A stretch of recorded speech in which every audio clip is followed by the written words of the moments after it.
After ng ilang araw na biyahe ay nakarating na nga tayo dito sa North Cotabato kung saan tayo ay mamamalagi ng ilang linggo.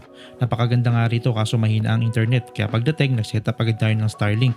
Napakabilis nga ng internet, pwede na magtrabaho. Nag-try din kami ng iba't ibang pagkain dito sa probinsya katulad ng pastel na kanilang specialty dito sa Cotabato, pomelo at baong. Nakakaiba nga ang lasa, parang kamote. Umuwi pala kami dito para mag-celebrate ng 60th birthday ng aking father-in-law. Mukhang marami siyang bisita kaya dinamihan namin ng handa.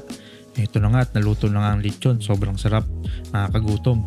Ito na nga at nagdatingan na ang mga bisita, paunahan na sa balat ng lechon. Pagkatapos ng handaan ay syempre gagala muna kami. Nagpunta kami sa Lamolas Falls kung saan napakalinis at napakaganda ng ilog. Enjoy na enjoy nga ang mga bata sa pag-swimming, tamang-tamang pampalamig dahil sa mainit na panahon. Ang sarap sumisid, sobrang linis ng ilog at sobrang clear ng tubig. Napakarami pang ang pwedeng puntahan dito sa North Cotabato. Sayang at ilang linggo lang kaming nagstay dito. Siyempre, hindi pwedeng matapos ang bakasyon nang hindi natin pinupuntahan ng ibang kamag-anak. Meron niyang birthdayhan na magaganap kaya sinamantala namin ito para makilala ang iba pang kamag-anak ni Mrs. Siyempre, present tayo lagi pag may handaan. Kainan yan papahuli ba tayo dyan? Bago umuwi ay sinulit na nga namin ang aming gala para sa huling banding ng mga kids kasama ang kanilang tita.